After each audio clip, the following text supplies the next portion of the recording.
Frevo, bastidores da música. Da composição ao estúdio, a história do frevo gravado. Apresentação, Alessandro Guedes.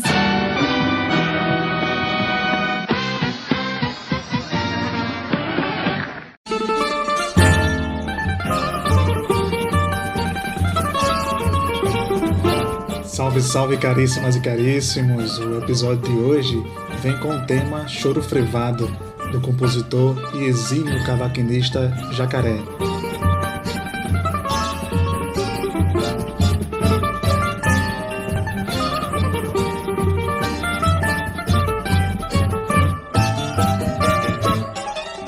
Recifense do bairro do Cordeiro, Antônio da Silva Torres, mais conhecido como Jacaré, começou a tocar o cavaquinho aos 9 anos de idade, mas só veio a ter a sua primeira gravação em disco aos 56 anos, com o LP Jacaré Choro Frevado, registro de 1985.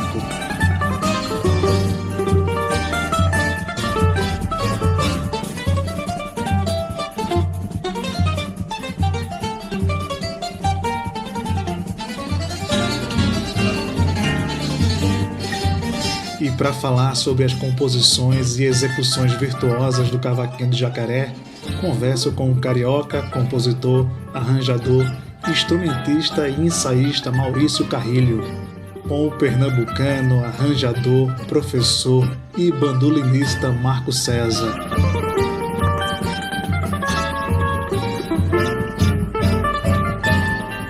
Marco César, quais lembranças você tem de Jacaré e como era a cena musical do Recife dos anos 80 que vocês frequentavam? Alessandro, muito obrigado pelo convite. E vamos falar um pouco sobre as minhas lembranças sobre Jacaré do cavaco. Eu me lembro muito quando a gente tocava no Pirata, Conjunto Pernambucano de Choro, e ele passava de madrugada, terminava de tocar muitas vezes antes da gente, ou ele começava mais cedo, e ele passava à frente do Pirata, que era ali na 17 de agosto, e nos cumprimentava, aí falava com o pessoal e tudo, e depois ia caminhando. Eu me lembro dessa cena demais, andando pela calçada da 17 de agosto.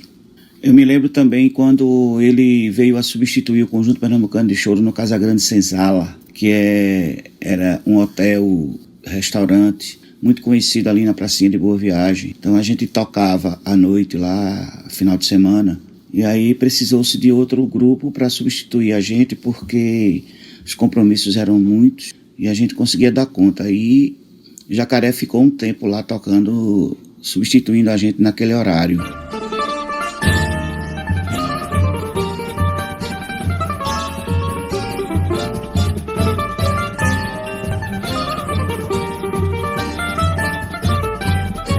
Maurício Carrilho, em que circunstâncias você conheceu Antônio da Silva Torres, o Jacaré?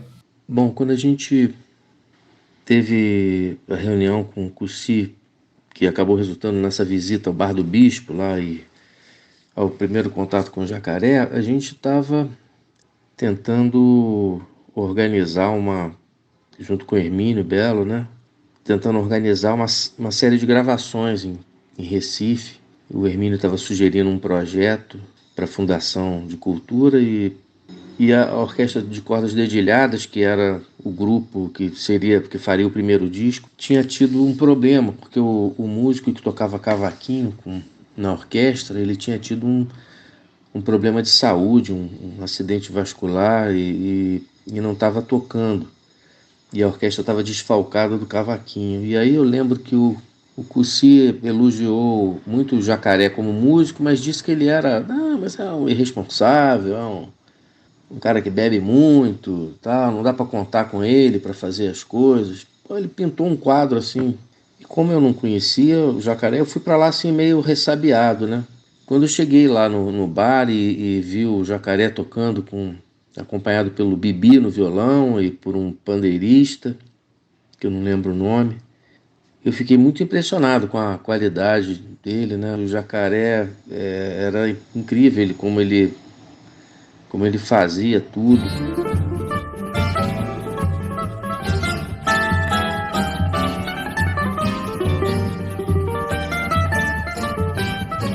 chegou um momento, eu fui buscar o violão que eu tinha deixado no carro para tocar com ele um pouco. E aí a gente começou a tocar e não parou mais. Ali mesmo, no Bar do Bispo, nós conversamos com o Jacaré e ele falou: meu maior sonho é gravar um compacto. Compacto era aquele disquinho de 2 músicas, né? Uma de cada lado. Não, no tempo do LP, né? Ainda não tinha o compact disc, o CD, né? A gente está falando do 83, 84. E assim o Jacaré, a gente combinou com ele um encontro no dia seguinte na casa do Henrique Anes, onde eu estava hospedado. E ele chegou lá rigorosamente no horário que a gente marcou. Eu comecei a gravar, eu fiz uma gravação de cassete das melodias dele, eu acompanhando, para eu ter uma referência para fazer os arranjos do disco dele. E a gente já começou ali a produção do disco, que seria o 2º disco da série, né? E eu acho que foi um dos grandes cavaquinistas que eu conheci. Como solista, ele foi um dos maiores que eu vi tocar.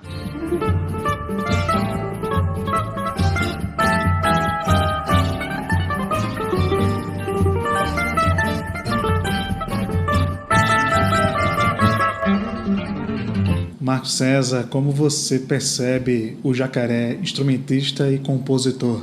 A importância de Jacaré como compositor e músico é grande, é muito significativa para o choro, para o frevo, para a música brasileira, né? Para a música instrumental brasileira, né? Ele tinha determinadas virtudes que acho que poucos músicos têm. E um fato interessante que eu me lembrei é a admiração que Maurício Carrilho tinha com relação à execução dele da escala cromática com um dedo. A escala cromática é difícil de fazer no instrumento de corda. E você fazer com um dedo é mais difícil ainda. E ele conseguia fazer e era muito engraçado, porque Maurício ria, que era uma beleza, né? Era muito engraçado. E eu acho que as circunstâncias não permitiram que ele fosse mais ovacionado, mais reconhecido, né? Acho que foi tarde essa questão do reconhecimento dele. Mas o pouco que ele deixou, acho que ele deixou uma bagagem aí para essa nova geração beber na fonte. Essa questão da linguagem, do instrumento, essa questão da malícia, da experiência, o estilo do cavaquinho nordestino, sabe, com muito desprendimento, muita leveza ao tocar, acompanhando os cantores de ouvido, fazendo as introduções em qualquer tonalidade e solando como uma perfeição, como se fosse um músico erudito mesmo, assim.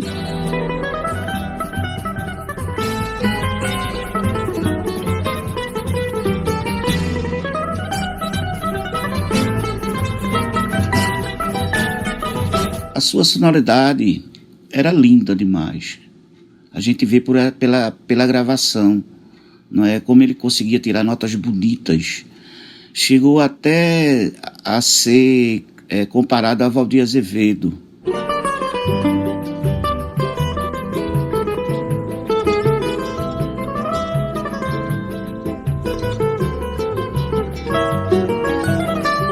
Embora o título do LP seja Choro Frevado, esse disco, além de frevo e choro, tem baião, tem valsa. Maurício, como você percebe a desenvoltura de Jacaré na interpretação desses gêneros musicais? Eu acho que o Jacaré, ele conhecia muito profundamente as 2 linguagens. Ele fazia choro, choro, frevo, frevo, baião, baião, né? Tudo seguindo rigorosamente a perfeição do estilo de cada um desses gêneros.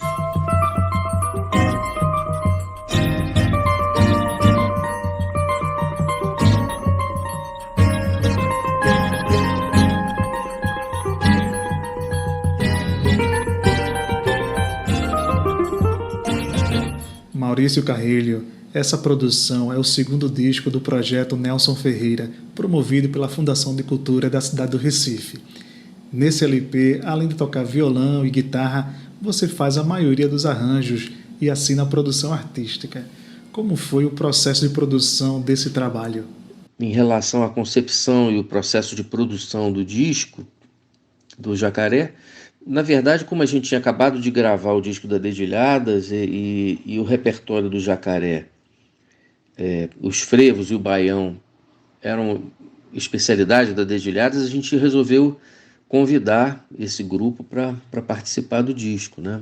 Foi uma coisa natural, tinha tudo a ver, né, com a sonoridade do Jacaré, e a gente fez um conjunto de choro com os músicos que a gente conhecia, que tocavam na Dedilhadas e que eram ótimos músicos de choro. Eu já conhecia, por exemplo, o Henrique, o Marcos César, o João Lira, desde 78, quando eu fui a primeira vez em Recife.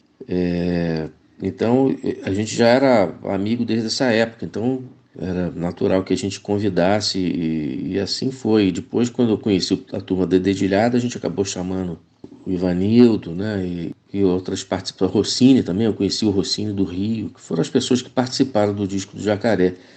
Então era uma parte com regional e a parte dos baiões e dos frevos a gente convocou a Dedilhadas para participar, foi mais ou menos assim.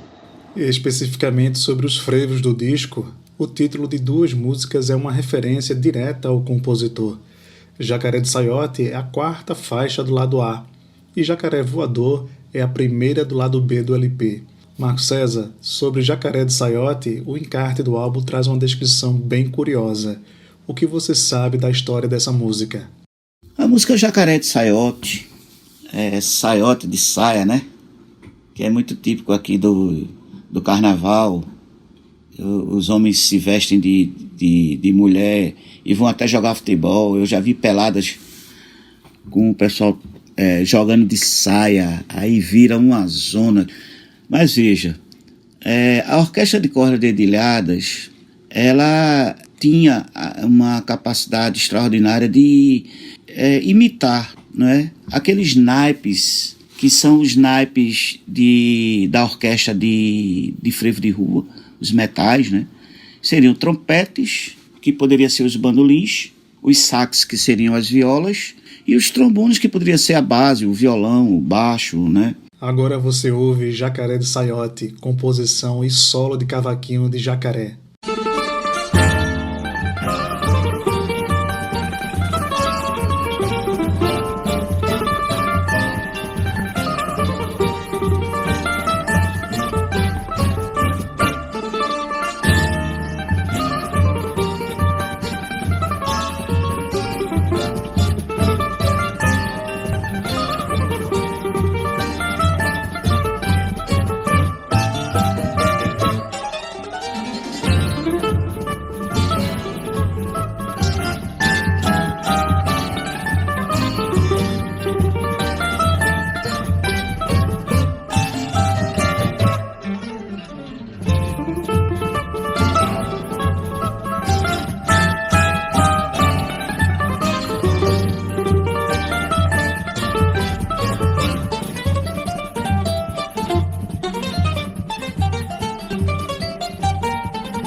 sai daí não, porque no próximo bloco vamos trazer outras curiosidades da produção do álbum Jacaré, Choro Frevado.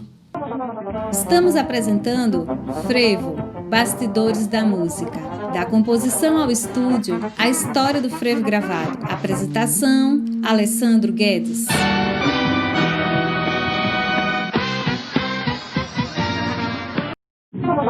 Voltamos a apresentar Frevo, Bastidores da Música. Da composição ao estúdio, a história do frevo gravado. Apresentação, Alessandro Guedes.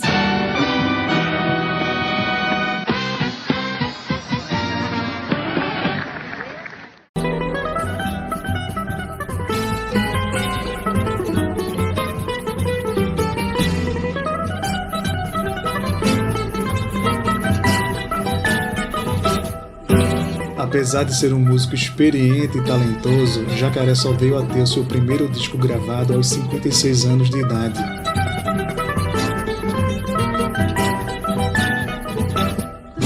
Ô Marco César, o LP Jacaré Choro Frevado foi produzido em 1985. Que lembranças você tem do processo de gravação desse disco? Nesse LP, eu me lembro que eu gravei Goianinha, não é? E a gente estava passando a gravação, e aí Maurício Carrilho, ele comentou, ele fez um comentário assim, entre aspas, ele disse assim: vamos acompanhar direito, pessoal, que os solistas estão arrasando. Aí isso empolgou mais a gente, né, porque reconhecido por Maurício, o cara que é o grande arranjador e grande músico do choro, sobrinho da Altamiro, né. Então isso foi um elogio e foi um incentivo maior para que a gente caprichasse o máximo, né? E eu acho que a gente caprichou até demais, né? Porque eu comecei a fazer essas frases, né? Frases que vinham na hora, né? Como é bem típico do choro. E eu comecei a fazer provocações interpretativas, né? As frases que poderiam ser bem simplesinhas, eu comecei a colocar umas firulas. E aí Jacaré, ele entendeu isso como uma provocação. Aí foi muito engraçado, porque ele se arretou, mas isso no bom sentido, claro, né? E encheu a sua própria melodia de uma malícia harmônica no final, não é? Como quem diz assim, velho, respeita aí os mais experientes, porque, sinceramente, você é garoto ainda.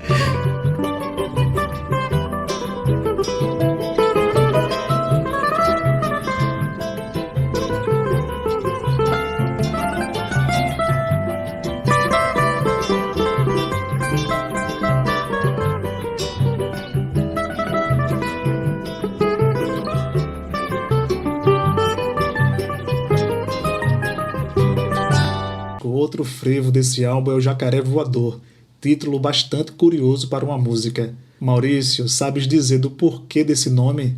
Pois é, tem essa história do Jacaré Voador, porque o Jacaré tocava bem rápido essa música, e aí a gente brincando com ele, acabou que o nome pegou e ficou mesmo. Estava sem nome esse frevo. Eu fiz o arranjo pensando, né? O Jacaré Voador com a participação do João Lira, pensando naquele jeito que a dedilhada, que a Orquestra de Cordas Dedilhadas usava para organizar os frevos, né, com os bandolins fazendo o papel dos metais agudos, as violas fazendo as respostas dos metais graves, e com aquela swingueira toda do pessoal. Eu compus nos dois arranjos uma variação que ficaria no lugar de uma terceira parte desses frevos, que não existe, né? A maior parte dos frevos tem duas partes só. E foi assim, eu acho que a única coisa diferente que tem nos arranjos dessas músicas.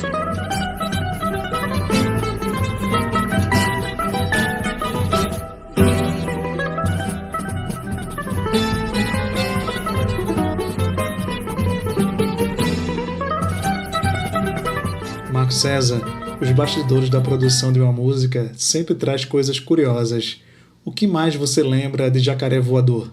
Com relação a Jacaré Voador, que foi até um nome que Maurício Carrilho deu, não é? Jacaré tinha algumas músicas que ele não tinha nome ainda, né? Esse frevo era um deles.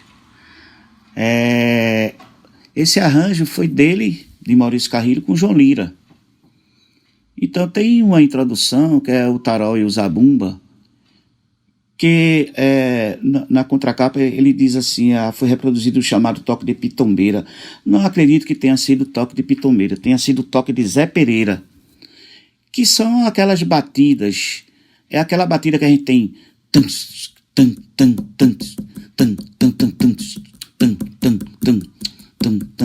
normalmente se faz para uma introdução de um frevo de rua.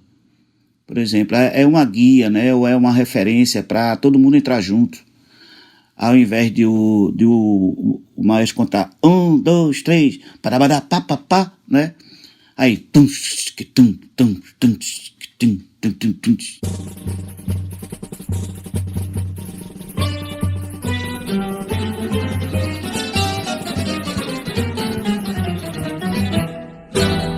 então é o chamado toque de Zé Pereira. Ele é feito com pandeiro, caixa e surdo.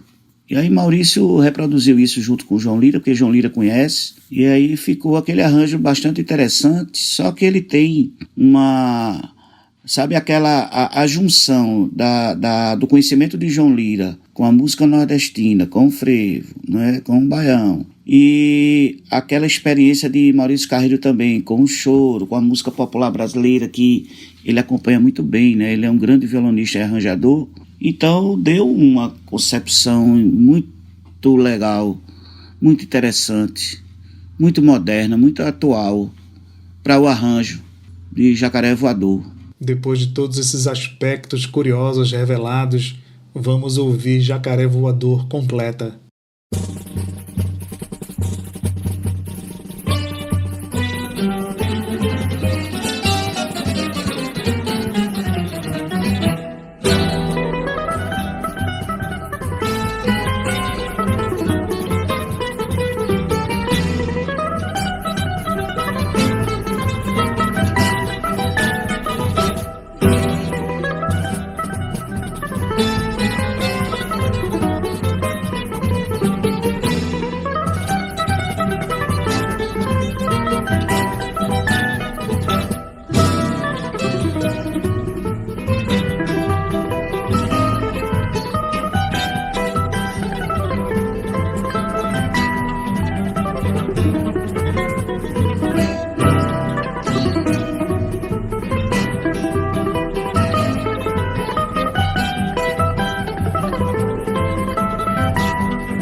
Essa foi Jacaré Voador, composição e solo de cavaquinho de Antônio da Silva Torres, o Jacaré. Maurício Carrilho, quais consequências esse LP Choro Frevado trouxe à carreira de Jacaré? A gente continuou tendo contato com o Jacaré, encontrei com ele no Rio algumas vezes, fizemos inclusive uma gravação com ele na Acari, no estúdio da Acari, de um choro dele que ele fez para o clube do coração dele, para o Santa Cruz, um choro que chama Tricolor. E a gente tem algumas, acho que uma música, 2 ou 3 músicas, se eu não me engano, gravadas com ele, né, no nosso acervo dessa época, de uma dessas vindas que ele fez ao Rio de Janeiro. E a gente ficou muito feliz de ver ele tocando no Rio, de saber das histórias da viagem para Portugal, que ele fez com a Orquestra de Cordas Dedilhadas. Eu acho que a gente, de certa forma, esse projeto contribuiu para que o Jacaré tivesse, no final da vida, um mínimo de reconhecimento, né, que o talento dele merecia. Ele foi um cara super importante para o choro de Pernambuco e estava vivendo um período assim difícil, né? Não só economicamente, mas com a falta de reconhecimento. Acho que isso é o que mais machuca, né? Um artista. E eu acho que ele acabou tendo um final de vida mais feliz por conta da realização desses trabalhos. Antônio da Silva Torres, mais conhecido como Jacaré, sua obra segue inspirando compositores e instrumentistas das novas gerações.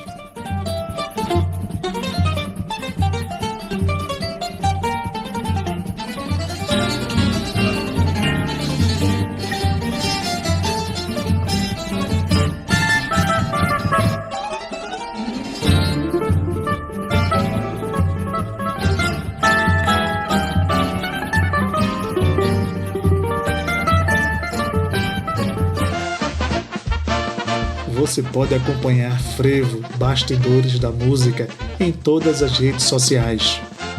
Um forte abraço e até o próximo episódio. O programa Frevo, Bastidores da Música é uma produção da Sociedade Civil para Frei Caneca FM, a rádio pública do Recife. Roteiro e apresentação, Alessandro Guedes. Locução de vinhetas e créditos finais, Fabrícia Moura. Mixagem e masterização, Delbert Lins. Produção, Recife Produções.